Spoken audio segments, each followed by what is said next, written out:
네, 지난 주말 대장동 개발 특혜 의혹과 관련해서 이재명 민주당 대표가 피의자 신분으로 검찰에 출석해 조사를 받았습니다.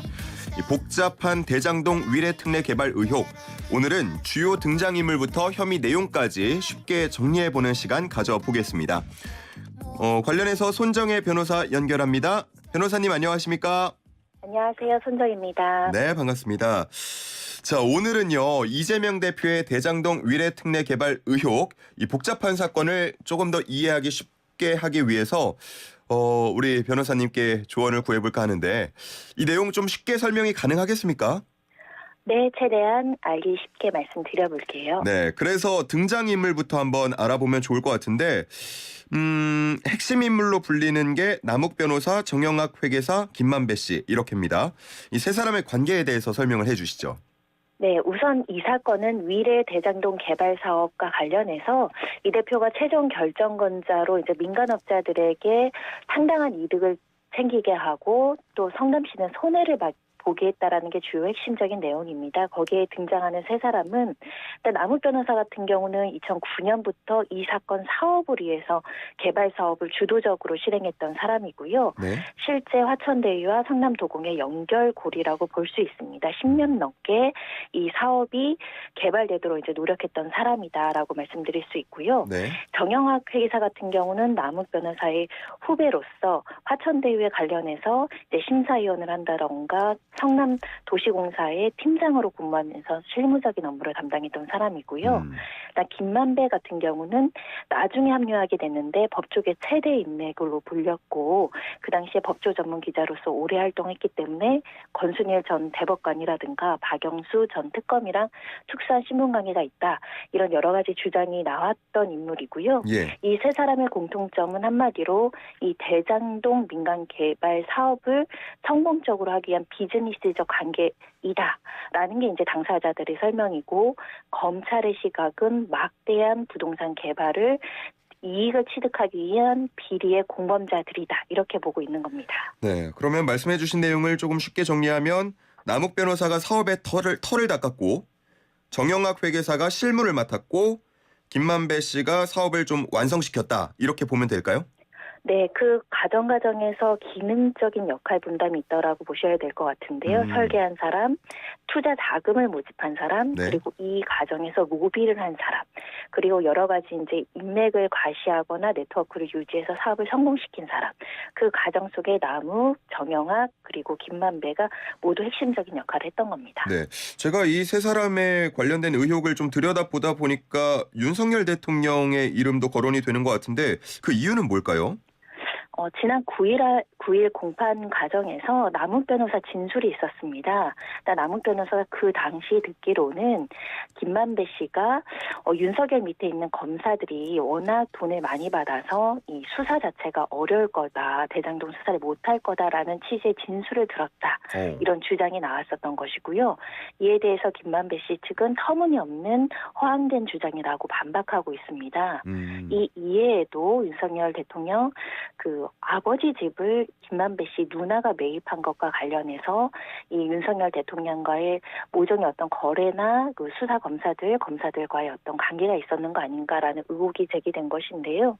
아까 말씀드린 것처럼 김만배의 역할, 그러니까 법조계의 인맥을 과시해서 사건을 무마하거나 편의를 받으려는 시도가 있었던 거 아니냐. 그 과정에서 검사들에게도 로비가 있었던 거 아닌가라는 주장이 나온 겁니다. 예. 자, 그리고 이름이 또 많이 들려오는 게 유동규 전 성남도시공사 기획본부장인데 방금 말씀해 주신 이런 대장동 일당으로부터 뒷돈을 받은 혐의로 구속이 되어 있고요. 키맨으로 보면 되겠습니까? 부동산 개발의 핵심적인 부분은 민간 유착입니다. 이 사건도 민간이 유착해서 어떤 부정부패라든가 뒷돈을 받았기 때문에 범죄가 성립한다라는 게 검찰의 시각이라면 네. 이 성남시의 대표주자로서 이재명 대표의 측근이고 그 당시 이 부동산 개발 사업의 핵심적인 역할을 했던 유동규 전 본부장의 역할을 빼놓을 수가 없는 것인데요. 특히 유동규 전 본부장은 2010년경부터 이재명 대표와의 관계가 있었기 때문에 이 대표의 어떤 여러 가지 이제 보고나 지시 승인 과정에서 핵심적인 사항을 알고 있는 거 아닌가라고 검찰은 보고 있는 것이고 예. 특히 이재명 대표에 대한 수사와 관련해서는 이 이재명 대표가 이렇게 민간이 유착되거나 부정부패의 고리가 있다는 걸 알았는지 여부, 그리고 돈을 받았는지 여부를 보고했는지 승인이 있었는지를 유동규 전 본부장이 알고 있을 개연성을 두고 그 진술을 받고 있는 것이고요. 예. 이 사업 공모 지침부터 실행 과정에서의 핵심적인 역할을 유동규 전 본부장이 관여했다. 그리고 천화동인 1호 소유권이 누구인지에 대해서 유동규 전 본부장은 핵심적으로 유동규 전 본부장 거다, 또는 이재명 대표 측 거다, 또는 김만배 거다 이렇게 진술이 엇갈리고 있기 때문에 핵심적인 사람입니다. 예. 민관 유착에서 이제 남욱정영학 김만배가 민이라면 유동규 전 성남도시 공사 기획본부장이 이제 관을 맡게 되겠고요. 의혹을 하나씩 좀 정리를 해볼 텐데요. 먼저 배임 혐의 의혹부터 짚어주시면요. 네, 일단 검찰은 특혜를 받게 한 민간업자들이 대장동 사업으로부터 7,800억 상당의 이득을 받았는데 이것은 이 성남시를 대표하는 유동규 전 본부장이나 이재명 대표가 성남시에 손해를 주면서까지 이 민간 사업자들에게 이익을 주게 된 것이고 해야 할 일을 하지 않아서 이렇게 손해를 입힌 것이다. 이게 이제 배임 혐의라고 보고 있는 것이고요. 네. 이재명 대표가 서울시장으로서의 최종 결재권자이기 때문에 보고받고 승인한 행위 자체가 범죄가 된다라고 검찰은 보고 있는 겁니다. 두 가지를 지적하고 있는데요. 하나는 초과이익 환수를 왜 하지 않도록 조항을 썼는지, 이 이익에 대해서 일부 분배를 받아야 됨에도 불구하고 분배를 받지 못한 부분에 대한 것을 지적하는 것이고요. 네. 그 과정에서 천화동인 1호라는 이 막대한 수익의 하는 회사의 지분을 약속했다. 이렇게 보고 있는 겁니다. 그리고 두 번째 의혹은 부패방지법인 이해충돌방지법 혐의인데 이 부분도 좀 정리를 해주시면요. 네, 이해충돌 방지와 관련해서는 일단 특혜를 주기 위해서 사전에 이 공무상 비밀이나 이 비밀을 누설을 해서 민간업자들에게 이 사업에 대한 정보를 공유해서 사업자로 선정하게 해줬다라는 부분입니다. 일단 검찰에서는 내부 비밀을 유출했다고 보고 있고 이재명 대표 측에서는 이 사람들을 모르는 사람들이고 관계가 없는 사람인데 어떻게 비밀을 유출하느냐 이렇게 서로 다투고 있는 상황입니다. 네, 그렇군요. 세 번째 의혹 혐의는 뇌물수수, 불법 정치자금 혐의인데 그러면 이런 돈들이 이재명 대표의 선거자금에 실제로 사용이 됐느냐 이게 핵심인 건가요? 그렇습니다. 현재 핵심적인 피의자로서 공범으로 볼 수 있는 정진상 전 실장이나 유동규 전 본부장은 뇌물수수, 이 불법 정치자금으로 이미 이제 기소가 되어 있고 공소장에 여러 차례 이재명 대표 이름이 거론되고 있는 것인데 이 정신장 실장이 성남시 정책비서관이라든가 정책실장으로 근무하면서 또는 유 전 본부장이 이 돈을 받으면서 실제 이 자금이 이재명 대표를 위해 사용됐거나 이재명 대표가 받았다라는 점에 대한 것이 검찰에서 입증을 해야 되는 것이고요. 예. 또 하나는 뇌물은 수수하지 않더라도 약속만 하더라도 뇌물공여죄가 성립이 됩니다. 그런 약속의 존재가 있었는지 이 약속 사실을 이재명 대표가 알았는지가 핵심적인 부분입니다. 예.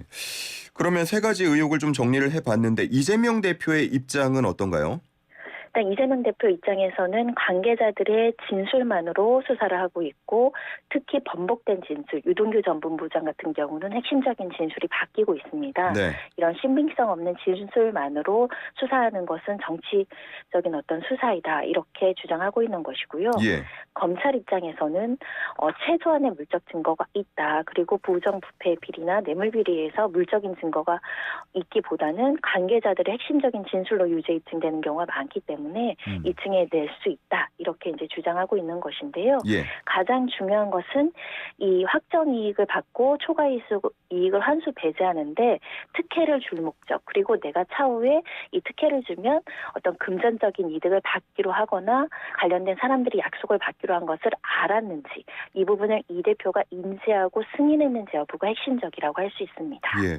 검찰이 가지고 있는 물증이라고 하면 어떤 게 될지도 궁금하고요. 만약에 물증이 명확하게 없다면 그런 진술만으로도 혐의 인정이 가능합니까? 특혜에 대한 인식과 범죄의 고의에 대한 물증이 존재한다고는 현재는 보기는 어렵고요. 예. 다만 이제 사업 과정에서 관련된 서류라든가 보고 과정의 결재권자로서 검토한 서류라든가 그 관련자들의 진술이라든가 이런 것들이 이제 존재한다라고 보시면 될 것 같고 일부 또 녹음 파일이나 녹취록이 존재하는 상황입니다. 예. 이 부분과 관련해서는 법적인 해석도 굉장히 치열하게 다툼이 예상될 수밖에 없고 배임 혐의는 무죄 가능성도 높은 범죄의 종류이기 때문에 실제로 유무죄 판단은 굉장히 오랜 시간이 걸쳐서 판단이 될 것으로 예상되는 상황입니다. 네. 검찰의 그 2차 출석 요구에 이 대표 측이 응하지 않을 거라는 전망이 많더라고요. 맞습니다. 예. 지금 민주당 측에서는 검찰이 증거도 없이 당대표에 대해서 여러 차례 소환함으로 있어서 망신주기 정치 수사를 하고 있다라고 주장하고 있기 때문에 두 차례, 세 차례 출석 요구할 때마다 가는 것이 무의미하다. 이렇게 이제 보고 있는 것이고요. 기소를 할 것이는 것이 명백하기 때문에 기소해서 법원에서 다투겠다라는 입장입니다.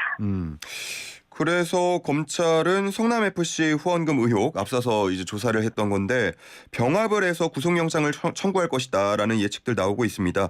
이렇게 병합을 해서 구속영장을 청구하는 게 뭐 어떤 의미가 있는 겁니까? 사건을 병합하면 범죄의 중대성이 훨씬 더 이제 높게 평가가 될 수 있고 그만큼 증거인멸 가능성이 높아진다. 그리고 이 성남FC 같은 경우는 뇌물죄이기 때문에요. 뇌물죄의 경우는 특정 금액만 넘어간다고 하더라도 법정이 높아서 배임죄보다는 오히려 유죄가 인정됐을 때 중형이 나올 가능성이 높은 범죄이기 때문에 병합해서 구속영장을 청구한다는 것이고요. 예. 관건은 실질적으로 이 사건의 본질보다는 지금 국회의원이 신분이기 때문에 네. 임시국회 중에 이 체포동의안이 가결될 수 있는지 여부가 사실 현실적인 문제여서 예. 검찰로서는 좀 부담을 가지고 구속영장을 청구해야 되는 상황인데 이렇게 장기간 수사를 하고 범죄 혐의가 많은데 구속영장을 청구하지 않는 것도 합리적이지 않고 근데 구속영장을 청구한다라고 하더라도 국회의원 신분으로 체포동의안이 가결될 가능성이 매우 낮아서 어차피 신변 확보가 되지 않는 현실적인 문제를 부담하면서 청구할 가능성이 있습니다. 말씀하신 대로 체포동의안 절차가 지금 뭐 분위기로 보면은 잘 이루어지지 않을 것 같은데 그러면은 뭐 시간이 길어지는 건가요? 어떻게 되나요? 시간이 길어진다라고 볼 수는 없을 것 같고요. 다만 이제 신변 확보를 위한 노력을 검찰이 했다라는 것이 남을 것이라고 보시면 될 것 같고요. 일단은 실제 우리가 국회의원 신분으로 민주당이 부결시킨 전례가 있기 때문에 이거를 부결될 가능성이 매우 높고 부결된다고 한다면 검찰에서는 불구속 기소 쪽으로 방향을 잡을 것으로 생각이 듭니다. 예. 자, 그리고 내일이면 정진상 전 실장, 그리고 유동규 전 본부장에 대한 재판이 또 시작이 되는데 이 재판들 향후의 과정은 어떻게 전망을 하시는지요?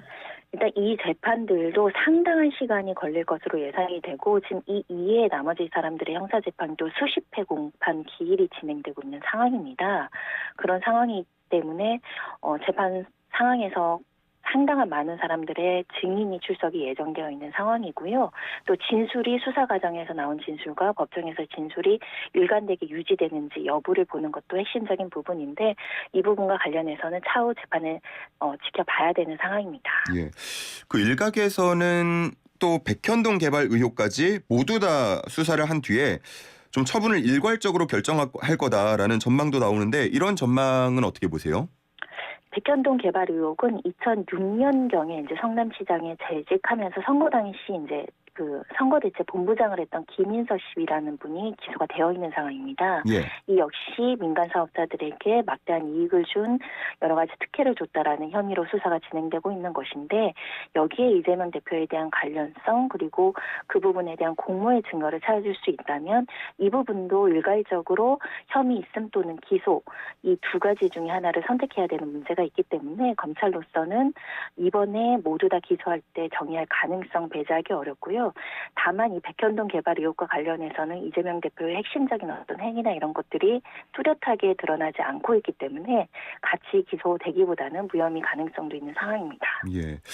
뭐 내년에 총선도 있고요. 뭐 검찰로서도 그렇고 이 대표 측으로서도 그렇고 이게 마냥 길어지는 거를 서로 원치는 않을 것 같은데 앞으로 뭐 재판은 언제쯤 어떻게 진행이 되는 건가요?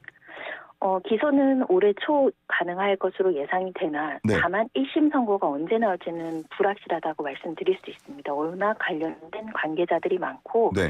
지금 이재명 대표 같은 경우는 모든 혐의 사실을 부인하고 있는데 관련된 범죄 혐의도 많을 뿐만 아니라 이 참고인 증인으로 거론되는 사람도 수십 명 이상이 되기 때문에 실제 이 사람들을 모두 증인 신문하는데 상당한 시간이 걸릴 것으로 예상이 돼서 네. 내년 총선까지 결론이 날지도 미지수인 사건입니다. 1심도 내년 총선까지 갈 수 있다라는 말씀이시죠? 네, 그리고 1심이 난다고 하더라도 사실 2심 대법원까지 갈 가능성이 있기 때문에 그렇죠.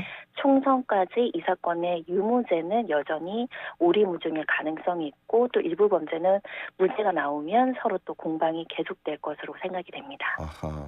그러면은 지금 벌어지고 있는 이런 공방의 모습을 좀 당분간은 계속 이어질 거라고 볼 수 있겠습니다. 자, 오늘 이렇게 어려운 복잡한 내용들 좀 쉽게 정리를 잘 해주셨습니다. 잘 들었습니다. 고맙습니다. 감사합니다. 네, 지금까지 손정혜 변호사와 함께했습니다.